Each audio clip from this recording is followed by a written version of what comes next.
All right, so I hit the go live button, Okay, and this just told me we're live, we're live. and it looks like it's rolling. So, Okay. at your convenience, and Okay. apologies. I should say, if I may, at the beginning of the meeting, that I'll apologize in advance that we are. Well, it's probably not in advance. I'll just apologize that we're 13 minutes late. We had audio difficulties, but have reset the cabinet, and now everything appears to be functioning normally. So we'll proceed with the meeting as Yes. scheduled. Sometimes tech can be a little bit janky. This is correct, but we work problems here in Riverside, and we solve them, Yes. just like yes. tonight. Sorry, We I'll do. stop grandstanding. That is It's fine. your meeting. It is, it is now 6:45, and being neither the chair nor vice chair here, I will call this meeting to order. Mrs. Denning? Mr. Hairston? Present. Mr. Owens? Here. Mr. Rogers? Mr. Vasquez? Here. All right, and seeing again that the chair and vice chair are both absent, it's necessary to appoint a pro tem for the evening who will preside over the meeting until adjournment, at which time duties will cease. I will need a motion and a second for a pro tem for tonight's meeting. I make a motion for Mr. Owens to be the pro temp for this evening's meeting. I'll second. All right, I have a first for Mr. Hairston, a second for Mr. Vasquez, appointing Mr. Owens as pro tem for the evening. I will do a roll call. Mr. Hairston? Yes. Mr. Vasquez? Yes.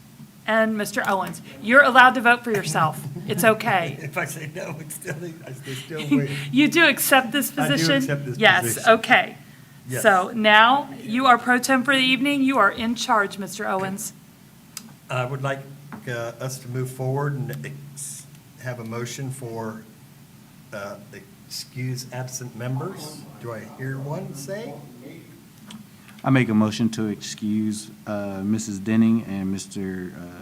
Vasquez, or Mr. Rogers, I'm sorry. Second. All in favor? Aye. Aye. Motion carried. Motion carried. Yes. I'll take a motion to approve the April 15th, 2024 meeting minutes. Do we want to approve the agenda first? Didn't we just, oh, okay. Yes. Okay. Shall we make a motion to approve the agenda? I make a motion to approve the agenda as is. Second. All in favor? Aye. Aye. Opposed?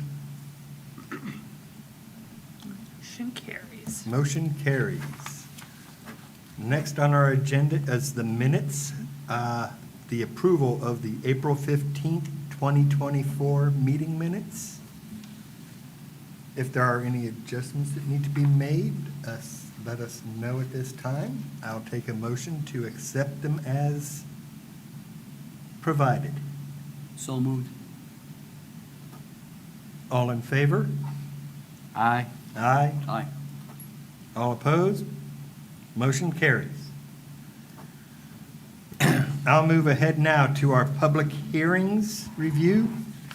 PC case number 24-0008, rezoning 1600 Brant Pike, parcel ID number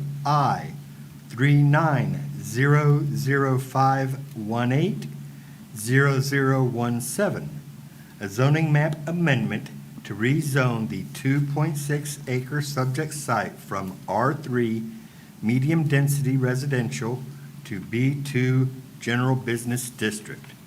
Recommendation from the council will be made by us. Staff, your presentation, please. Of course. I, Nia Holt, 5200 Springfield Street, affirm that the testimony I am about to give before the Planning Commission is correct to the best of my knowledge. Again, this is a rezoning request to rezone the subject site from R3 to B2. This is, at this point, the Planning Commission will make a recommendation to the City Council after reviewing this case and hearing testimony today. This is the zoning map, the current one, and the subject site is outlined in blue here. It is currently, like I said, R3. This property is in the source water protection area, as you can see, the water protection overlay. It is formerly a church that was in this residential district. In early 2024, Project Riverside, which is a local nonprofit, entered into a land contract with the current owner and is in the process of taking on full ownership of the property. Due to this change of ownership, the site needed to go under a rezoning so that it is no longer non-conforming. Because this triggered the rezoning, as I mentioned. They plan to keep the current structure and not do any redevelopment and basically move their operations fully onto this site. That includes holding community events and periodic auctions. So that is what we're looking at for this site and what this rezoning really entails. This is an aerial of the site. The structures that I mentioned are seen from the aerial. There is a primary structure with a small parking lot in that drive that leads to the site and a storage building to the rear. One other thing, as we go on, before we go into the site pictures, per the new code, there is a requirement for neighborhood meetings. The applicant held their neighborhood meeting on April 1st. They had 4 residents attend. They answered questions for the attendees, and a summary is in your packet. The applicant is here if you have additional questions about that neighborhood meeting. This is the front of the subject site, that former church. There's another church across the street, but this is on Brant Pike. Here is the structure just to the north of the subject property. This is the property just to the south. And again, another picture of that building that they're using for their operations. And you can see the entrance has this long drive going to the side entrance. The parking lot, that is just enough for the volunteers and people coming to receive the services that this organization provides. And the storage building that is existing to the rear. So looking at our current comprehensive plan, this is in what we call one of our neighborhood centers. This is the neighborhood center to the north, and it calls for community services. So this does comply with the recommendations of our comprehensive plan, which is one reason that staff is recommending approval. We are recommending approval with conditions, and that condition is listed here.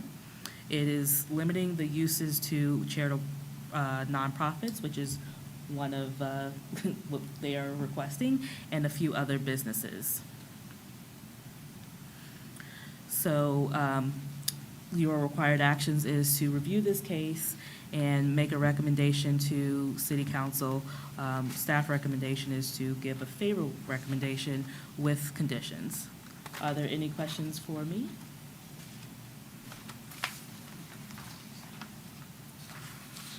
Seeing none, is the applicant or a representative here? Yes. Can you come to the podium and take the oath, please?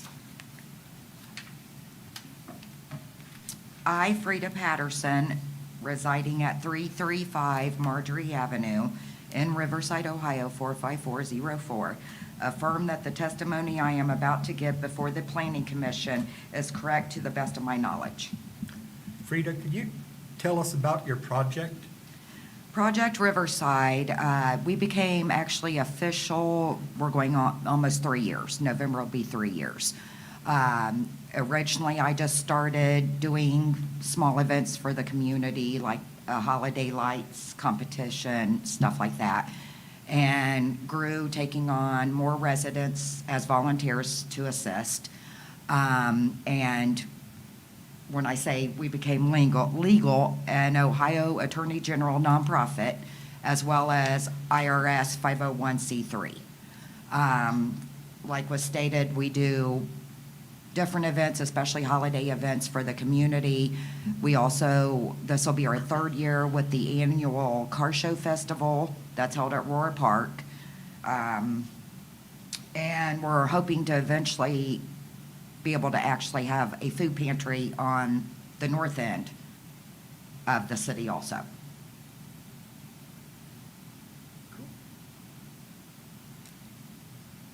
Does the commission have any questions for the applicant?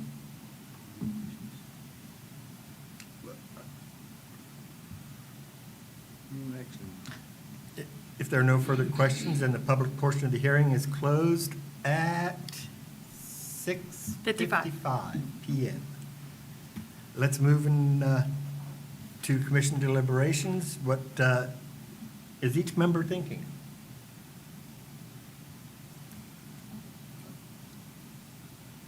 Is there a motion to make a recommendation to city council? Move to recommend approval of PC case 24-0008, 1600 Brand Pike, with the condition listed on page 2 of the staff report based on the comprehensive land use plan, staff report, and evidence and testimony heard today. I second that. Madam Clerk, can you call the roll, please? Mr. Vasquez, Yes. Mr. Hairston, Yes. Mr. Owens. Yes. I will hand it over to Nia and the staff for any of the discussion topics. And I'll be in touch with you about city council dates. Okay, and I will go home and make dinner, thank you. So the first thing I do want to update you is we have been working and talking to you guys about updating our UDO, our zoning code, after we did this big comprehensive plan update. We have talked with a few consultants. They sent in proposals. Staff has evaluated them based on a very standard criteria, and we are going to work with council and, of course, the city manager to put an offer in. And so that's where we stand. So we're looking to have that at the first meeting in June. And with the idea that the first part of that scope is a 6-month timeline? Yes. Is that correct? And that entails determining what type of zoning code we as a city want to move forward with, whether that's the code we have now, which just looks at different districts, and that's called a Euclidean zoning code, or more form-based. You have other cities who have that. The one that comes to the top of my mind is Cincinnati. I know that's a bigger city, but that looks at design and how a structure looks. Use is included in that, but that's one thing to look at. And you can also have a hybrid of something in between. So more to come. There will be community meetings to discuss all of that. We do want anybody watching and those up here to definitely be involved. And the next thing is talking about the Community Improvement Corporation. So this has been a long time in the making. So there are several types of these CICs, or Community Improvement Corporations. Oftentimes you hear about land banks being one of them, but it's an economic development tool that cities use. And it's a separate nonprofit that helps cities move properties and other items of economic and development goals forward. Looking here, the purpose of it, like I was saying, it's created in the Ohio ORC through these two codes to encourage, promote the civic development of a community. And these powers were in that memo I included in your packet.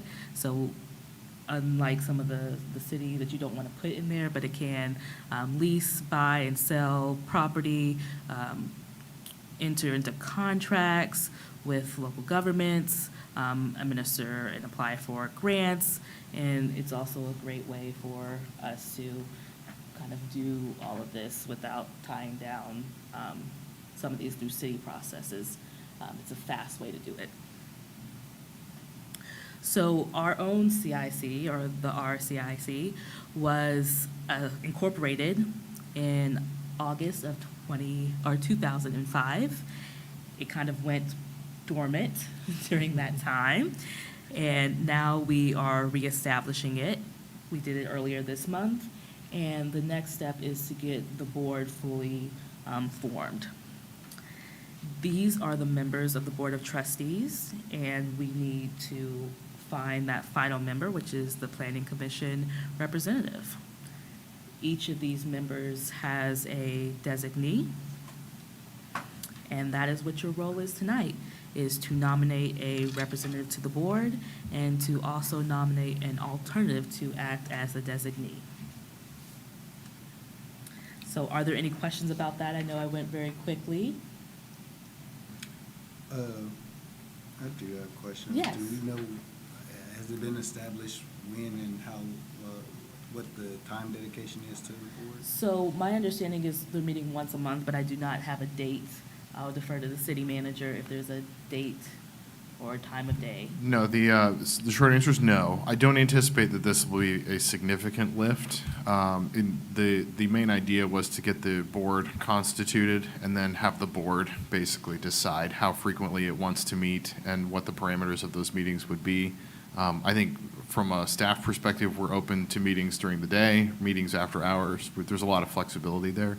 But in general, the big lift of the CIC will happen probably in the next quarter and in third quarter, in the sense that the board will need to meet and adopt its own bylaws, and then the board will have to approve a plan to capitalize the CIC. So to figure out how are we going to transfer properties, monies, et cetera, into the CIC in order to get it up and running. And then the board will have to consider questions about who should run the CIC. What's common in a lot of these circumstances is that the CIC will hire either an outside consultant. If it's a big CIC, they may have in-house staff, but some other entity to run it and to run the books and everything else. All that has to be kept totally separate from city stuff because it's a separate organization, separate legal entity. After that's done, then the board's role really kind of simmers down a little bit because the executive director, whoever is running the CIC, will have the bulk of that day-to-day work and decision-making about how to position properties, how to go cut deals.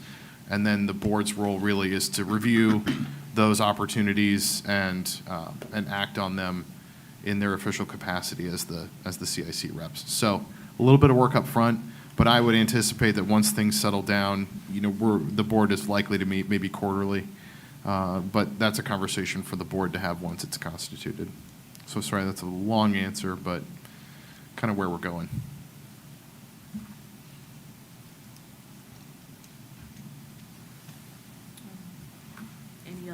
Any other questions?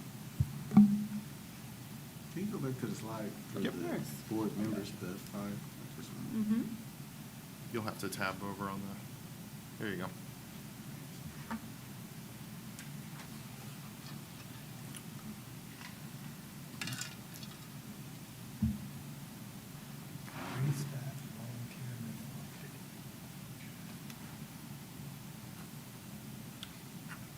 Are we entertaining nominations at this time? Yes. So, yeah, I'll open the floor for nominations to the Riverside CIC Board of Trustees. I'd like to nominate myself for this. Okay. Do I have any other nominations for the primary representative to the Board of Trustees? I'd like to nominate Mrs. Denning. Okay, I currently have 2 nominees. Are there any others?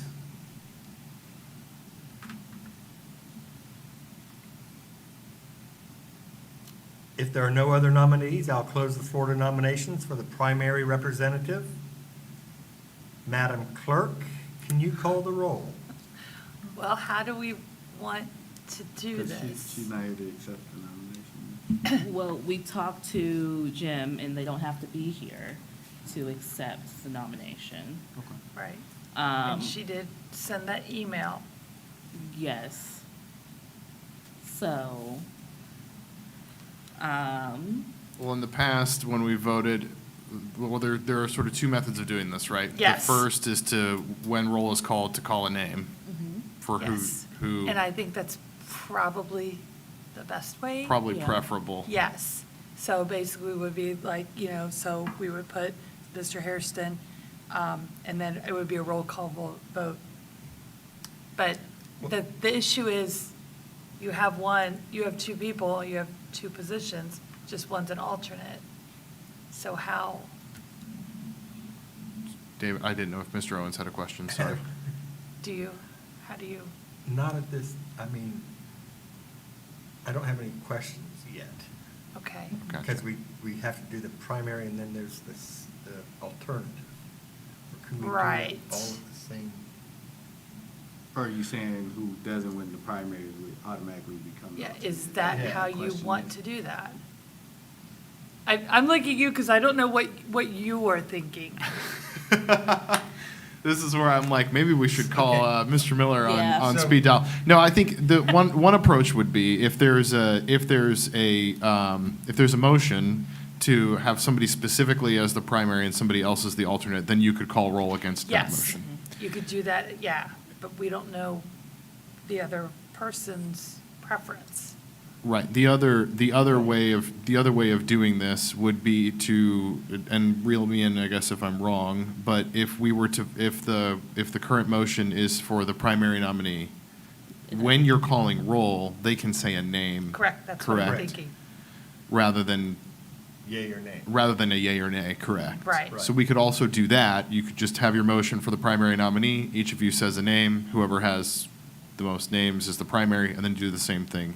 Or whoever, I guess, would automatically It then would become automatically, yeah, your alternate. yes. So it's kind of up to, Yes. it's kind of up to you, whether you'd like to call out individual names or whether one of you wants to make a specific motion for somebody to be the primary under the Under the circumstances. circumstances? Yeah, so it's how you want to do it. How I want to do it. Well, back in the day, if there is a tie vote on an election result, you draw lots. Or you flip a coin. Like, go start cutting strips of paper. Depending on the number of candidates, honestly, Yeah. it's in the code. Yeah. If it is a tie vote, Yeah. the board draws lots or comes up with a way to do it. Yeah. Well, the good news is with three of you, you shouldn't have a tie, Yeah, I it should suppose. not be a tie. Assuming none of you Yeah. abstain. I guess what I would recommend, just for simplicity's sake, is to go ahead and vote for the primary and call a name out. Okay. And then whoever gets two names is the primary, and the other person would become the alternate. That avoids another lengthy motion, but Yes. it really is your discretion as the pro tem. I like that way of doing it. So if there are no other nominees, I close the floor to nominations for the primary representative. Madam Clerk, can you call the roll? All right, so Mr. Hairston. I'm going to vote for Mr. Hairston. Yes. That went well. Mr. Vasquez. Voting for Mrs. Denning. Mr. Owens. You looking for a coin? Oh, no. We got a tie vote. I'll I be the know, board. you are the tiebreaker. I will nominate Mrs. Denning since she did put in a email that she was very interested in this. Okay. And I know how quickly that the staff wants to get moving on getting this board convened so that they can get their charter going and approved. So I will, Mrs. Denning. Okay. So that means Ms. Denning would be the primary, Mr. Yes. Hairston would be the alternate. Yes, Mr. Hairston, you will be the alternate. Yes. Okay. Are there any other matters by the commission?